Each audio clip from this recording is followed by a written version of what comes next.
Happy new month, guys. We're done with the first quarter and second quarter is up and running, even though so many people didn't meet with their targets, especially when it comes to getting gigs, getting remote opportunity, getting remote jobs.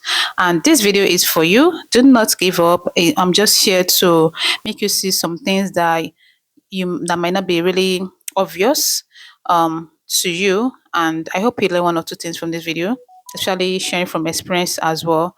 And let me start with following job instructions.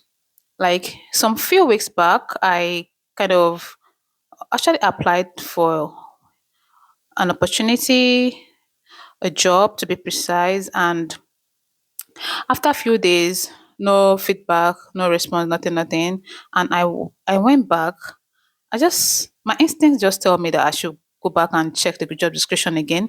And to my surprise, I actually missed something, and that was where the person wrote that if your application did not start with the word workload, you are automatically disqualified. And that was it, you know.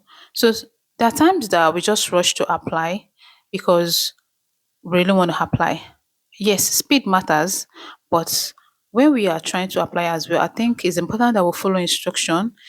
Yours may not be the same with mine that you missed. Yours may actually be something else that you missed in the job description that you actually ignored, or you overlooked it. Then maybe there was an oversight and you didn't say that and you just went straight away to apply.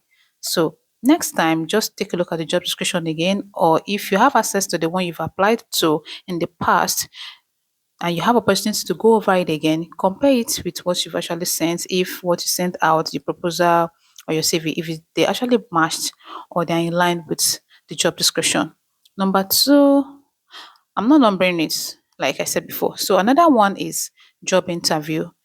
So many of us, I kind of full of anxiety when we want to apply for when we want to attend interview.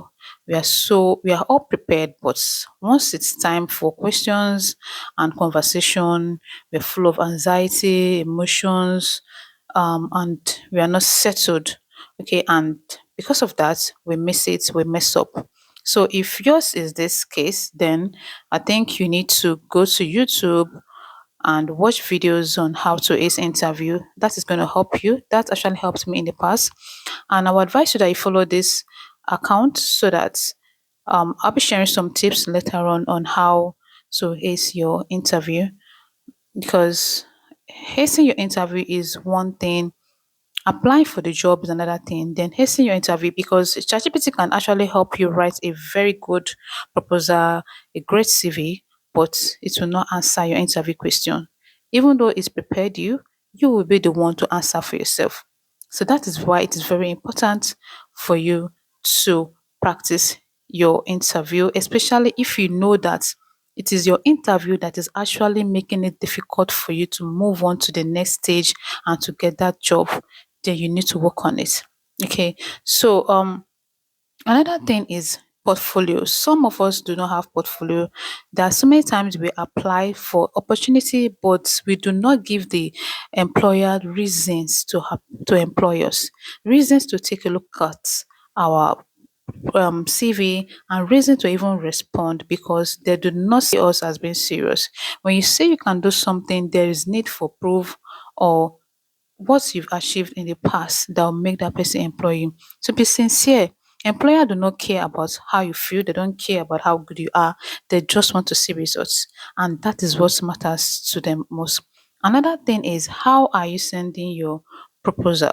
Because when you send your proposal, um, especially when you use ChatGPT to write your proposal, when I see a proposal or um like a CV that is written by an AI, I know, because number one is there's this thing like it's like M dashes, and some people do not even take their time to remove it.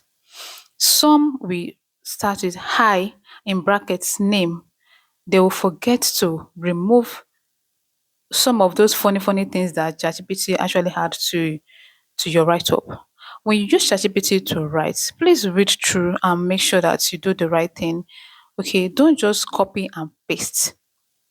Take a look, see is this reasonable? If it is not, then you remove every other thing that you're supposed to remove, like the M dashes, some funny asterisks, and the rest of that. Okay. So I hope you find this video helpful. I don't want to make it unnecessarily too long. Don't forget to like this video, follow me so as to get more updates like this. I'll see you in my next video. Bye.